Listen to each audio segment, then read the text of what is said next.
Welcome to the Unscripted podcast. I'm your host, Sarah Nicastro. If you're watching this video and it looks like I'm recording this at midnight, I am not. This is just 4 p.m. In Pennsylvania after daylight savings looks like. So I am solo today, and I am going to be talking about some of the highlights from last week's Industrial X Unleashed event in New York City. So last Thursday, November 13th, IFS hosted Industrial X Unleashed in Spring Studios in Tribeca in New York City. Sadly, I should be talking about my observations, not only from the content, but interactions and being at the event. But we were hit by influenza A in my household last week, and I had to cancel my trip and was unable to attend in person. However, the morning sessions were all live streamed. So I was able to join in remotely with my son, who was the one that was really down and out from our couch. So a little bit of a different experience than I had planned. But I still really enjoyed the content and had plenty of notes to share with you all. So, again, anytime I do an event recap podcast, the goal is not for it to be sort of a comprehensive review or overview of everything that was discussed, but rather sort of a highlights of what stood out to me. And so some of the key points, as well as some of my own observations. So, IFS CEO Mark Moffett spoke about Industrial X as the application of industrial AI. So I guess the first thing to start with is, what is industrial AI?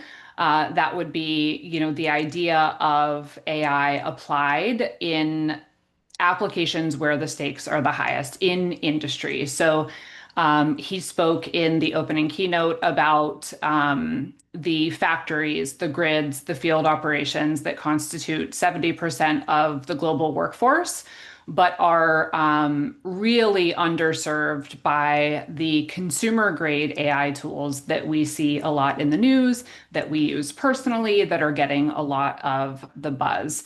So the focus of his keynote session on Thursday morning was the importance of industrial AI applied. So he spoke about the $10 trillion a year that is flowing into industrial infrastructure and assets. So rebuilding grids, retrofitting factories, modernizing defense systems, moving to expand supply chains, and all of these things. And the need for more focused support on bringing AI into those industrial settings. So the industries that IFS supports have many of them have mission critical operations. So, there's this discussion around the fact that, in those types of operations, it's not so simple as, giving teams a tool to try out and see how it goes. The risk of hallucinations or, really anything less than really high degrees of accuracy, really strong usability, can have really serious implications. So, supply chains grinding to a halt, aircraft being grounded, wildfires resulting from failed equipment, and those sorts of things were some of the examples that Mark shared. So he gave this example of picturing a technician 200 feet up a telecommunications tower in a snowstorm in Indiana in February, hands full, no signal, staring at equipment that they've never seen before. Meanwhile, the company's customers are disconnected and impatiently waiting on a repair. And, he said in this moment, something like Gemini or ChatGPT is going to be relatively useless for the job that needs to be done because it's missing the context and the understanding of the nature of that industry's world. And so, the point of the keynote is that these types of AI out of context aren't going to cut it. And that's where this concept of industrial AI applied comes in. The X that is in the event title comes from the intersection of these four elements: frontier models, infrastructure, robotics, business reinvention, and then IFS sitting in the middle, bringing those things together. Related to this, IFS announced the day of the event partnerships with Anthropic to build responsible, trustworthy AI for industry. They announced a partnership with Boston Dynamics to look at how robotics and agentic AI can be used to transform field operations and augment talent needs. They announced a partnership with Siemens around powering the autonomous grid of the future, and they announced a partnership with 1X Technologies, bringing industrial AI into the physical world. So this idea of IFS sitting at the center of that X was where the X in the name of the event came from. Mark was joined on stage by Mohammed Kondi, the global chairman of PwC. And I really appreciated a lot of what Mohammed shared. So the one thing he spoke about is that his feeling that we are now in the intelligence age, and I was thinking about that because I've been in my own content referencing or writing a lot about the AI era. And I really like the framing of the intelligence age instead because it reinforces what we talk about often on this podcast, which is any technology is just another tool, right? So the AI era, the way that I've been framing that is, really just the era of this new or the next generation of this technology or tool.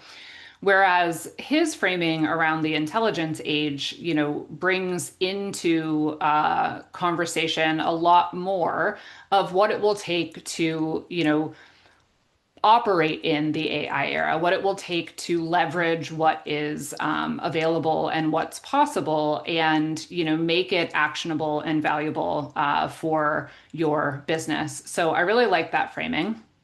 He spoke about how much the sentiment around AI has changed over the past year. Talked about how there's a lot more excitement around the opportunity, and the fear has shifted to the fear of missing out, not being fast enough, or not making the right choices.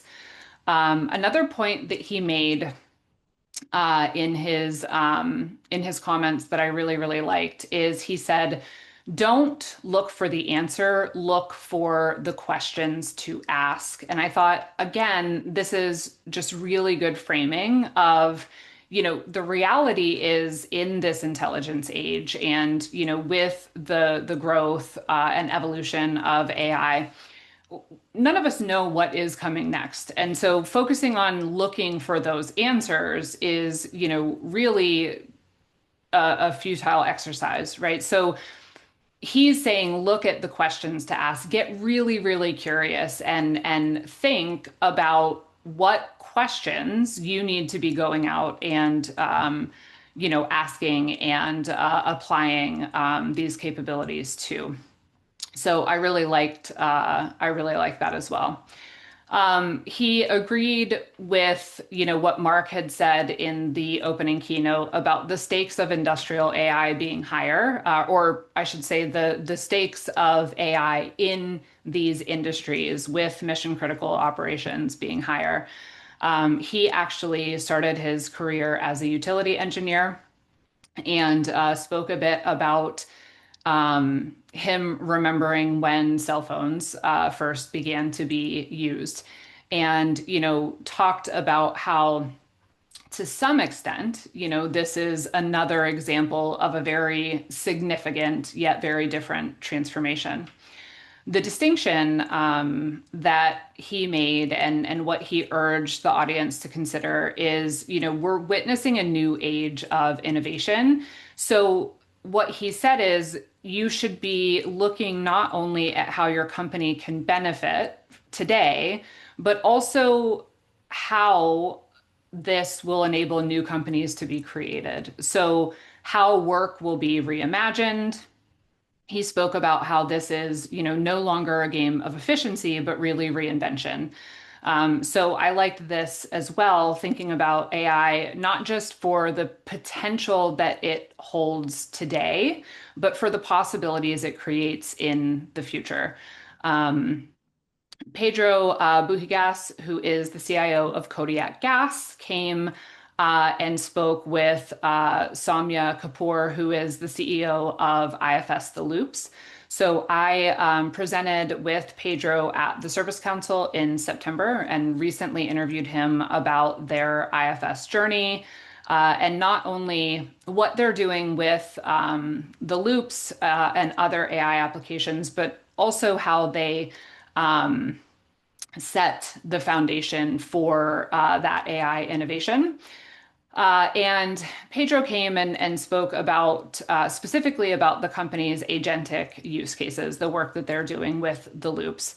He shared one example related to Parts Finder, where if he said if just half of their employees were to use it, it would save approximately $3 million a year or 90,000 hours for field technicians. And so for this audience, when we start thinking about the realities of being able to save that amount of time, when we know that the talent landscape is tough, we don't have people coming in at the pace that we have people leaving.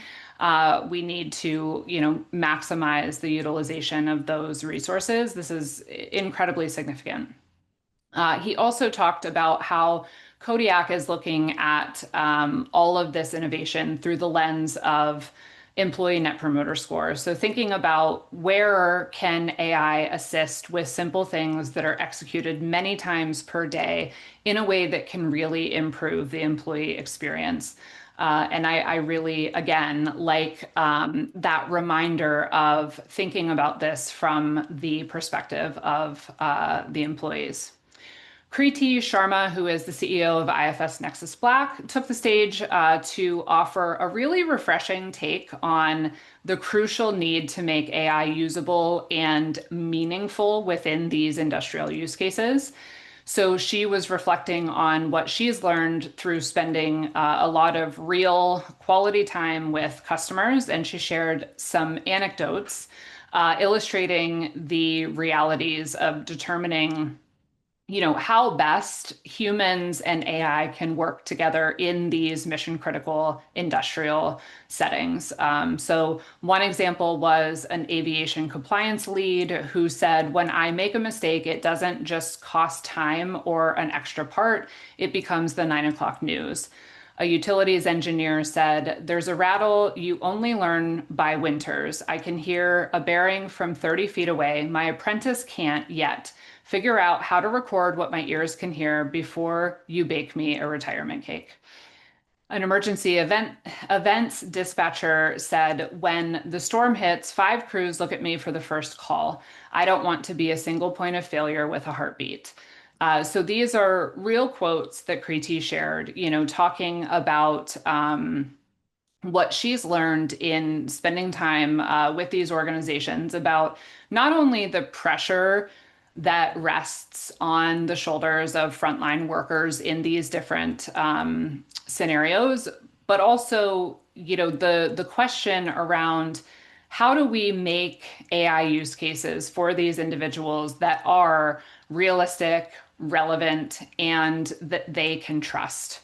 So she said, will an engineer use a chatbot or copilot if they have to take their gloves off? No, they won't.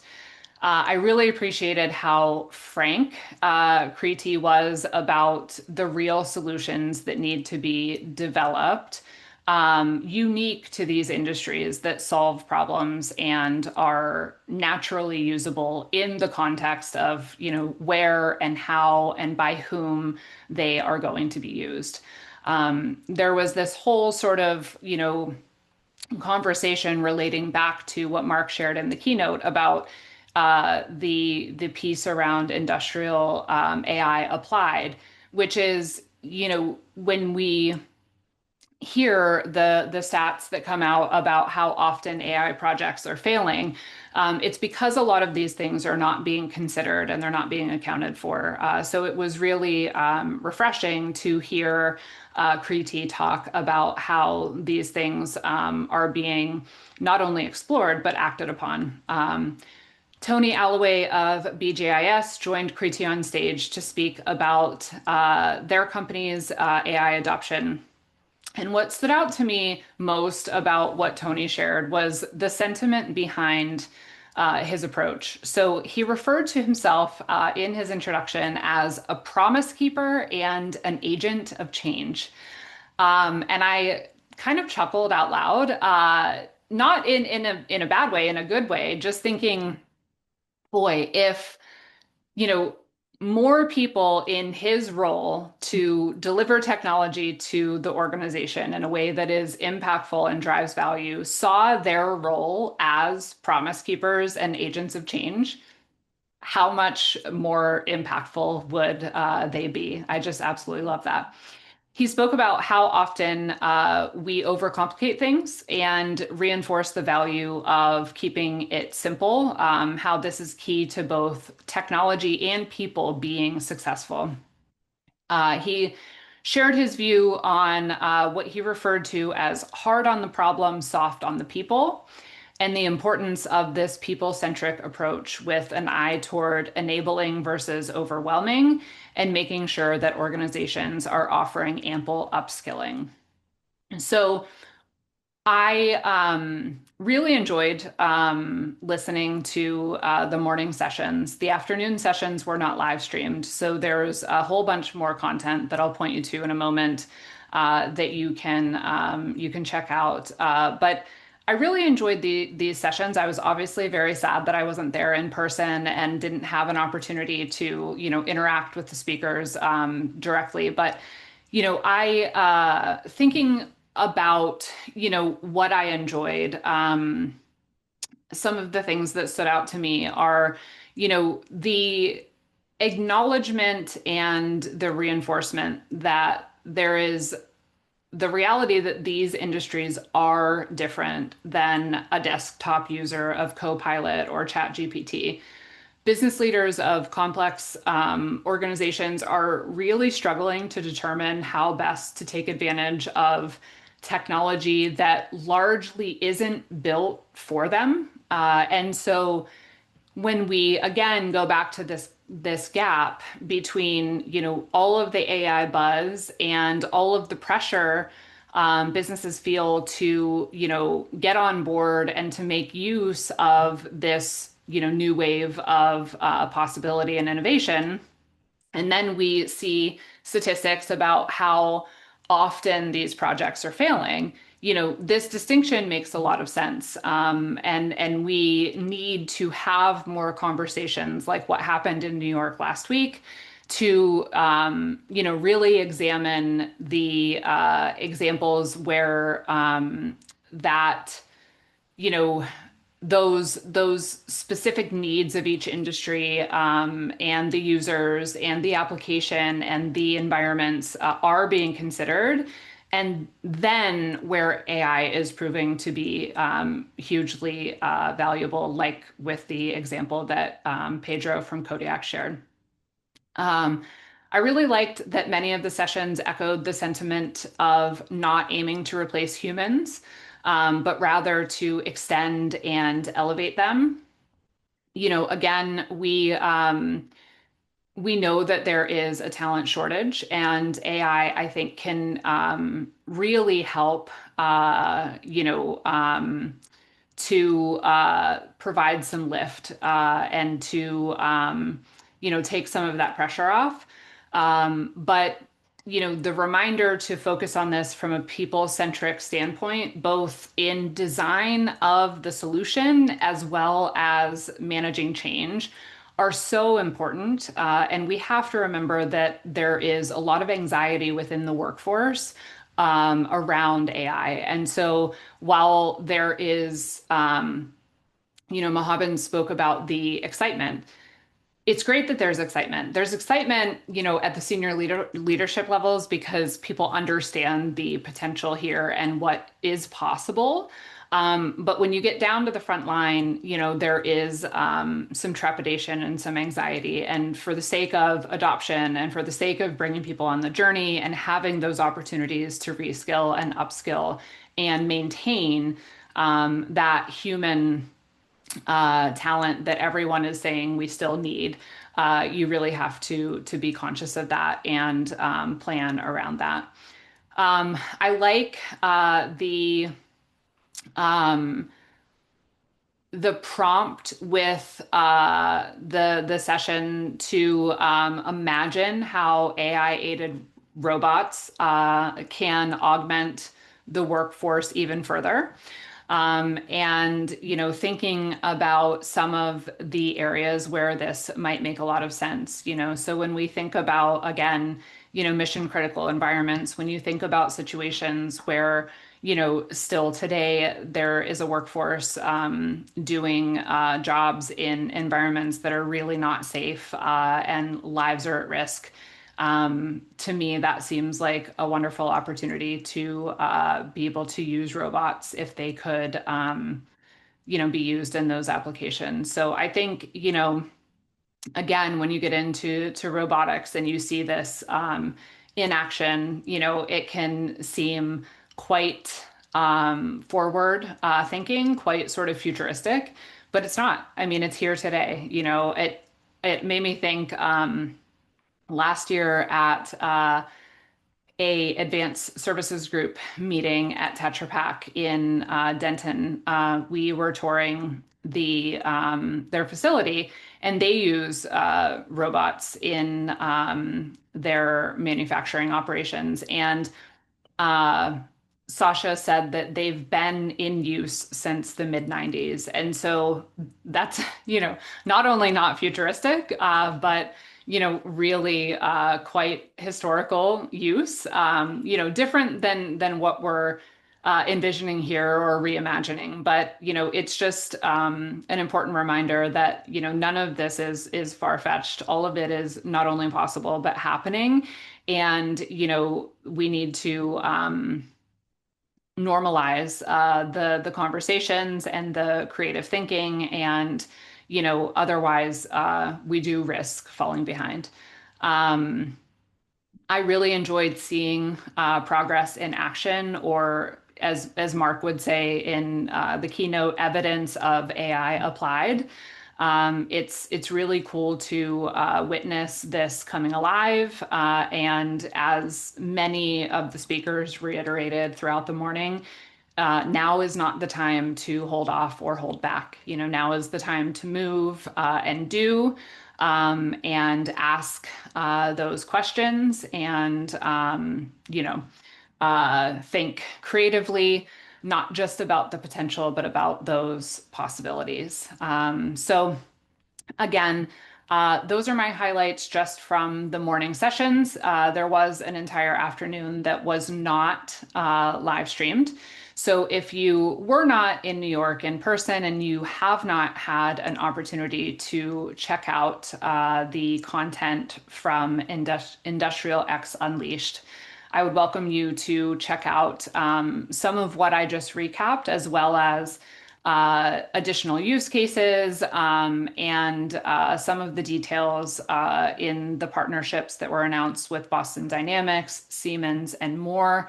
You can have a look for yourself at all of this content by visiting industrialx.ai/on demand. So go ahead and check that out. In the meantime, between now and next week's episode, you can check out more at the home of Unscripted at futureoffieldservice.com. While you're there, be sure to subscribe to the Insider, our monthly email newsletter that has exclusive content only for our subscribers. The podcast is published in partnership with the IFS. You can learn more at ifs.com. As always, thank you for listening.